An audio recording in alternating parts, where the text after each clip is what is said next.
नाम है अर्जित तिवारी और मैं आज आपके सामने लेके आया हूँ सोशल इश्यूज़। आज हमारा सोशल इश्यूज़ का टॉपिक है कोविड-19, जो कि बहुत प्रोमिनेंट है आजकल। हम थोड़ी सी इन्फॉर्मेशन डिस्कस करेंगे कि क्या था, कैसे था और क्यों था, और फिर हम अपनी सरकार की और अपने लोगों की दोनों एस्पेक्ट के बारे में डिस्कस करेंगे।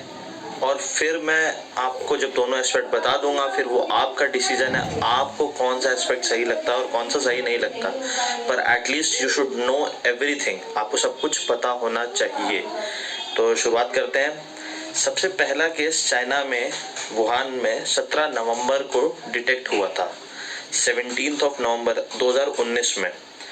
फिर उसके बाद फर्स्ट केस जो इंडिया में पता चला कि कोविड-19 डिजीज का पहला केस आया, वो आया है आपका 30 जनवरी ऑफ 2020। तो 17 नवंबर से 30 जनवरी तक हमारे यहाँ पहला कोई केस और नहीं आया था। इसके बाद आज है लॉकडाउन सेकेंड फेज का डे 10 और आज सुबह तक हमारे पास केस हैं 23,077 जो कि कोविड-19 डिजीज से पॉजिटिव आए हैं। SARS-CoV-2 वायरस उनमें पाया गया है। डेथ आज सुबह तक 718 हो गई हैं, जिसमें से 2 फॉरेनर्स हैं जिनकी डेथ हुई है।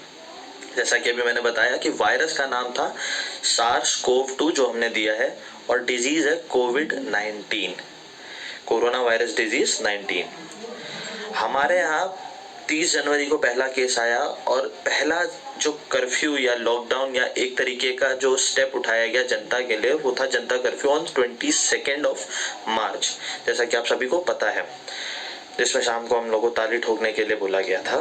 ताली ठोकने का मतलब था कि जो हमारे हेल्थ वर्कर्स हैं, जितने भी फाइट कर रहे हैं सामने से फ्रंट स्ट्रीम में, उनको अप्रेज करने के लिए, उनको अप्लॉज करने के लिए।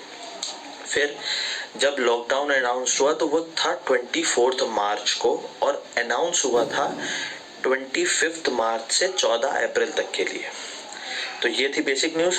फिर फेज 2 आया। फेज 2 अनाउंस हुआ 15 अप्रैल से 3 मई। अभी तक शेड्यूल 3 मई तक है, हमें आगे नहीं पता अभी आगे क्या होने वाला है। अब जो मेन इश्यूज हैं हमारे पास वो क्या है? हमारे पास मेनली अभी तक 3 इश्यूज आए। पहला क्या था? पहला था तबलीगी जमात वाला केस। आप सभी को थोड़ा थोड़ा तो पता ही होगा, जो नहीं पता है वो मैं देने की कोशिश करूंगा और आप उस पर अपना पॉइंट ऑफ व्यू बनाइएगा। पहले क्या हुआ? तबलीगी जमात, गवर्नमेंट ऑफ दिल्ली ने मोदी जी के अनाउंस करने से पहले ही 13 मार्च को अनाउंस कर दिया कि कोई भी पब्लिक गैदरिंग नहीं होगी। अब पब्लिक गैदरिंग नहीं होगी तो पब्लिक गैदरिंग ना होने का मतलब क्या है? लोग इकट्ठा नहीं होंगे किसी एक जगह पर। जैसा कि आप सभी को पता होगा, क्रिकेट मैच कैंसिल हो गया था और बहुत सारे फंक्शंस कैंसिल हो गए थे, लोगों की शादियां कैंसिल हो गई थी। और दिल्ली में लेकिन 13 मार्च को ही अरविंद केजरीवाल ने अनाउंस कर दिया था कि अब कोई सोशल गैदरिंग जिसमें ज्यादा लोग इकट्ठा हों ऐसा नहीं होगा।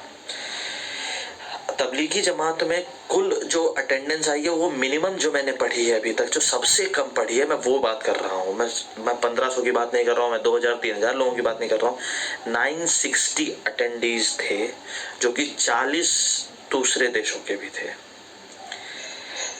और ये किसने शुरुआत की थी? कौन था हेड इसमें? मोहम्मद साद इसके हेड थे। और गैदरिंग जो होनी थी वो 13 मार्च से 15 मार्च को होनी थी। अब ये केस की पेचीदगी आप समझ लीजिएगा कि तबलीगी जमात के 13 मार्च से 15 अप्रैल के बीच में गैदरिंग होनी थी और 13 मार्च को अनाउंस हो चुका था कि पब्लिक गैदरिंग, सोशल गैदरिंग नहीं करनी है। इसके बाद भी गैदरिंग की गई और 15 मार्च के बाद भी लोग वहां आते रहे। 960 मैंने अभी भी कहा, मैंने कहा मिनिमम फिगर जो मुझे अभी तक मिला है वो 960 मिला है। इसका मतलब इससे ज्यादा गैदरिंग हुई थी या नहीं हुई थी वो अब आपके ऊपर है, आप जहां चाहें वहां पता कर लीजिए। सबसे कम जो मैंने पढ़ी वो 960 अटेंडेंस पढ़ी और जो ज्यादातर न्यूज में आई थी वो 1500 लोगों की थी। लेकिन उसके बाद भी लोग आते रहे, जाते रहे, आते रहे, जाते रहे। वहां गैदरिंग थी, ऐसा नहीं था गैदरिंग नहीं थी। उसके बाद ये पहला केस था तबलीगी जमात का। अब इसको आप सही माने, गलत माने कि धार्मिक था, धार्मिक प्रचारक था, या जो भी आप समझना चाहें, गलती थी कि नहीं थी और किसकी गलती थी? सरकार की। अगर सरकार थी तो स्टेट गवर्नमेंट की थी या सेंट्रल गवर्नमेंट की थी? अब गलती स्टेट गवर्नमेंट और सेंट्रल गवर्नमेंट की कैसे हो सकती है? सेंट्रल गवर्नमेंट को के अंडर आती है पुलिस पुलिस को इन्फॉर्मेशन होनी चाहिए थी अगर सोशल गैदरिंग हो रही थी, और 13 मार्च को जबकि सेंट्रल स्टेट गवर्नमेंट ने मना कर दिया था, दिल्ली एक यूनियन टेरिटरी है, वहाँ की जो पुलिस है वो सेंट्रल गवर्नमेंट डील करती है, तो सेंट्रल गवर्नमेंट को पता होना चाहिए था। स्टेट गवर्नमेंट की जिम्मेदारी बनती है कि उसको सेंट्रल गवर्नमेंट को इन्फॉर्मेशन प्रोवाइड करनी चाहिए थी अगर ऐसा कुछ होने वाला था। तो मेरे हिसाब से ये दोनों जन का पॉइंट ऑफ व्यू ये होना चाहिए था, जो नहीं हुआ, जाहिर सी बात है। इसके बाद जो इंडिविजुअल हमारी जिम्मेदारी बनती थी कि अगर सरकार ने मना करा था तो गैदरिंग नहीं करनी चाहिए थी, लेकिन गैदरिंग हुई, लोग जमा हुए, आप सभी को पता, और उसके बाद क्या हुआ वो सबको पता है। कई लोग हैं अलग अलग पॉइंट ऑफ व्यू, पर मेन जो टॉपिक था, मेन जो इशू था वो ये था। फिर आते हैं हम सेकंड क्या हुआ, आनंद विहार टर्मिनल केस। कुछ लोगों को इसके बारे में पता है, कुछ लोगों को भ्रांतियां हैं कि मतलब अलग अलग चीजें हुई।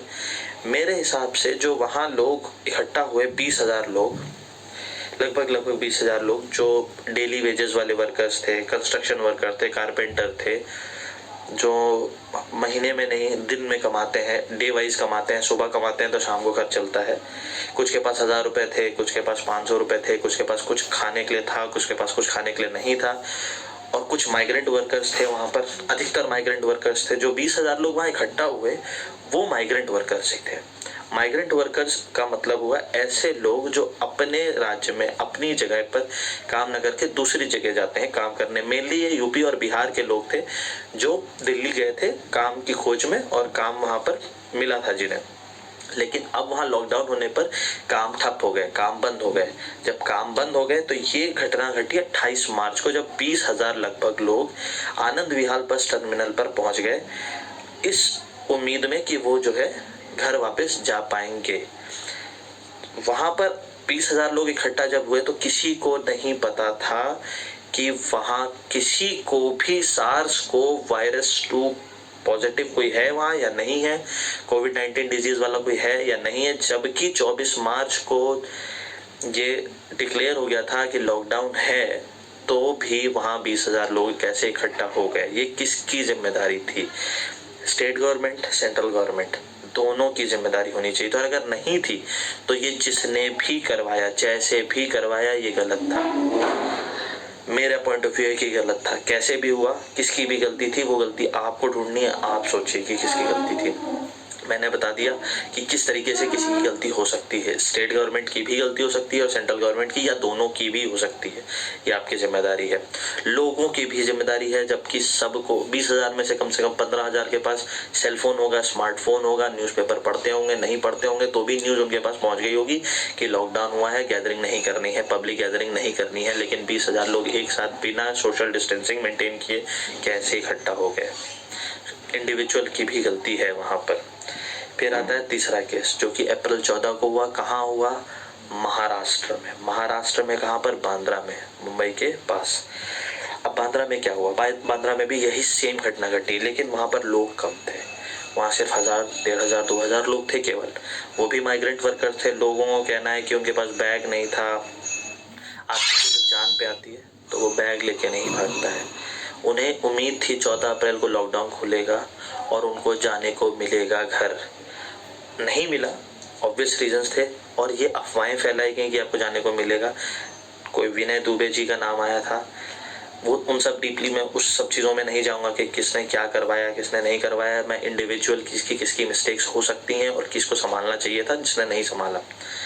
तो जो जिसको संभालना चाहिए था वो था स्टेट गवर्नमेंट, उद्धव ठाकरे की सरकार है वहाँ पर, और सेंट्रल गवर्नमेंट को भी पता होना चाहिए था और उनकी भी जिम्मेदारी थी अगर ऐसा कुछ है तो। यहाँ मैं कहूँगा कि यहाँ जो मेजर जिम्मेदारी थी वो उद्धव ठाकरे सरकार की थी। क्यों? क्योंकि वो कोई यूनियन टेरिटरी नहीं है। वहाँ पुलिस भी सेंट्रल गवर्नमेंट की नहीं होती, वहाँ स्टेट गवर्नमेंट की पुलिस है। हाँ, इंटेलिजेंस वर्क कर सकती थी, लेकिन ये ऐसा कोई मामला नहीं था जहाँ इंटेलिजेंस का काम आता। खैर, वहां भी ये गैदरिंग हुई, और ये 3 घटनाएं मैंने इसलिए डिस्कस करी क्योंकि आपको पता चले कि चीजें बढ़ी कहां से। जमातियों ने बढ़ाया, जमाती भाग गए, अपनी जगह छोड़ के चले गए। बार बार रिक्वेस्ट करने पर सरकार की तब भी सामने नहीं आ रहे हैं। आपको बहुत न्यूज मिल रही होगी, हो सकता है कुछ न्यूज फेक्स हो, लेकिन ऐसा नहीं कि सारी फेक है। इसके बाद 28 मार्च को जो आनंद विहार टर्मिनल में हुआ, किसी को नहीं पता कि उसमें से कितने लोग इन्फेक्टेड थे, कितने लोग बाहर गए, कितने नहीं गए। और तीसरी है जो महाराष्ट्र में हुई, यहाँ तीनों जगह तीनों ही कारण ऐसे हैं जो देश में कोविड-19 डिजीज को बढ़ाने में बहुत ज़्यादा योगदान दिया है इन लोगों ने, या इन तरीके की चीज़ों में। इसमें किसकी गलती थी? अब आप मुझे बताएं, आप ये ढूंढें, कमेंट करें, मुझे वीडियो बना के भेजें, मुझे कॉन्ट्राडिक्ट करना चाहते हैं कॉन्ट्राडिक्ट करें, या मुझे सपोर्ट करना चाहते हैं सपोर्ट करें। ये मेरा पहला वीडियो था सोशल इश्यूज़ को लेके। एवरी डे मैं कोई ना कोई सोशल इशू को लेके जो आजकल करंट में चल रहा है उसके बारे में इंफॉर्मेशन गैदर करूंगा और आपको इन्फॉर्म करूंगा। इसके लिए प्लीज़ सब्सक्राइब द चैनल।